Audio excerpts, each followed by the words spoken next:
الفرخة بتبدأ من 10 جنيه، ولو بتاخد 5 فرخات هتاخدهم ب200 جنيه، وكمان عليهم مكرونة وزيت هدية. شعاره هخلي الغلبان ياكل ومش هينام جعان. أبو أنس قرر يكسر كل قواعد السوق ويقف قدام غلاء الأسعار ويبيع فراخ أقل من الفاكهة والخضار. فيا ترى إيه الحكاية؟ تابعونا للنهاية.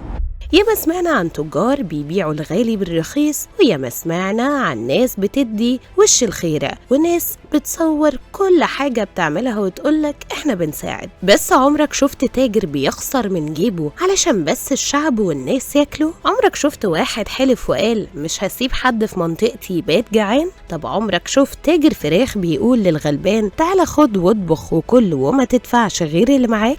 خليني اقول لكم بقى انه موجود. الراجل ده يا جماعه اسمه ابو انس، الراجل اللي كسر قواعد السوق ومشي عكس الاتجاه وساب المكسب ورا ظهره وفتح بيبان الرحمه قدام كل حد محتاج شغل في شبرا الخيمه. في سوق الكابلات كل يوم بيصحى من بدري يفك الفراخ والبط ويجهز العرض ويستنى الناس بالابتسامه مش بالسعر. يعني مش بيقابلك بوش زعلان ولا عين بتوزن الفلوس، بيقابلك بتفضل وانت اخويا واللي معاك هتمشي بيه. ابو انس ده يا جماعه عامل عروض محدش يصدقها. فرخه ب40 جنيه، بطايه ب30 جنيه، كبد وقوانص ب30 جنيه، شغال بكرتونه بيض ب50 جنيه، وبيبيع زيت وسمنه ومكرونه بخليهم على الله. وبيقولك اجمع لك غدا ب100 جنيه يشبع 4 افراد ويكفي ويزيد. للي معهوش ياخد ويدعي ربنا يرزقه، واللي معاه ياخد ويدي غيره. الكاميرا مش معاه ولكن الرضا في وشه. هو اللي بيصور اكتر من 1,000,000 دعوة طلعت من الناس اللي وقفت في طوابير عنده ومشيوا مبسوطين. اللي جربوا مرة رجع له 1000 مرة، واللي جربوا ورجع له، واللي ما يعرفوش بيدوروا عليه فين. يا جماعة عند ابو انس اللي حلف مفيش فقير هياكل عيش حاف طول ما هو عايش في البلد دي. الست الغلبانة اللي كانت بتحلف ما جابتش فرخة من شهرين، رجعت من عنده ومعاها فرختين وبيض وزيت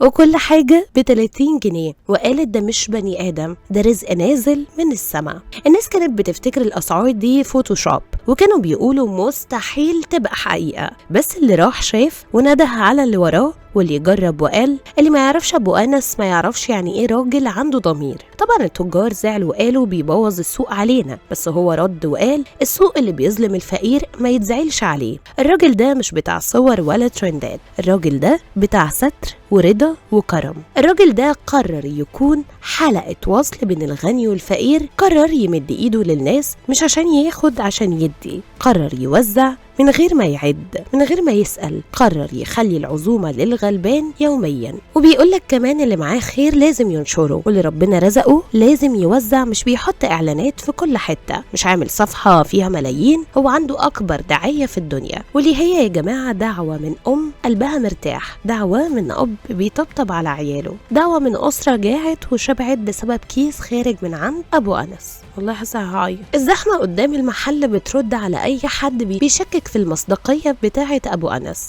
عينك اكيد هتكذب الخبر، ولكن لما تشوف الزحمة اللي قصاد المحل ده هتصدق. مش بيهمه المكسب، بيهمه الستر، ولكنه مش بيجري كمان على الفلوس، بيجري على اجر. بيقولك الناس جعانة وبتاكل بعضها، انا قررت اطعم من غير ما اسأل.